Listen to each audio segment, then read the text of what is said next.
Addunyaa kanarraa kallattii arfanii asiin madaanu beekanii. Addunyaa kanarraa kallattii arfanii asiin madaanu beekanii. Bishaan keessaa garaa qabdaa, ibidda keessaa garaa qabdaa, qilleensa keessaa garaa qabdaa, imaan dhadhaadhaa. Bishaan keessaa garaa qabdaa, ibidda keessaa garaa qabdaa, qilleensa keessaa garaa qabdaa, imaan dhadhaadhaa.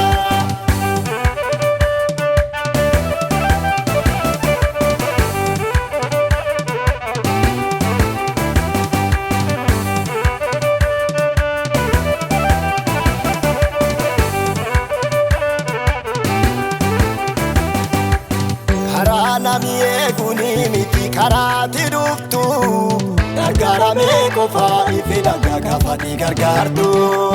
Haalaaf baraa hin daangeffamu waadaati nu galte, ammuma tanaayyuu ila argineerra kakuu ati kakaatte. Haalaaf baraa hin daangeffamu waadaati nu galte, ammuma tanaayyuu ila argineerra kakuu ati kakaatte. Bishaan keessaa garaa qabdaa, ibidda keessaa garaa qabdaa, qilleensa keessaa garaa qabdaa, imaan dhadhaadhaa.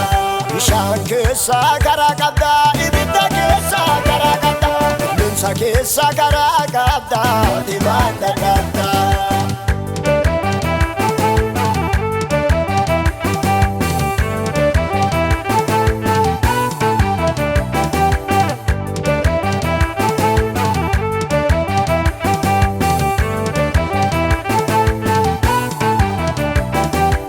Qilleensi raafamee bishaan walitti buuse markaba raraase, namni keessa deemu karaa ba'uu dhabu nama dansiise. Waan namni sodaatu ati hin sodaatu deemaa irra dhufte, qilleensa daasitte warra gadda qabu gammadaa jijjiirte. Waan namni sodaatu ati hin sodaatu deemaa irra dhufte, qilleensa daasitte warra gadda qabu gammadaa jijjiirte.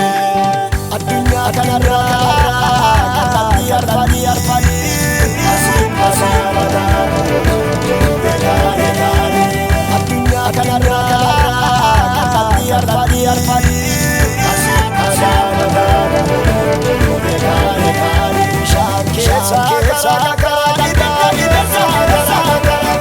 qilleensa keessaa garaa qabdaa, imaan dhadhaadhaa. Bishaan keessaa garaa qabdaa,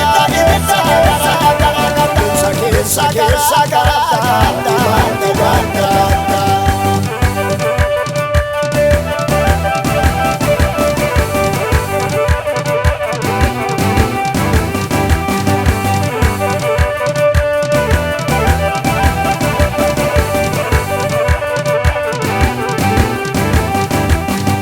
Balbala batee karaa kan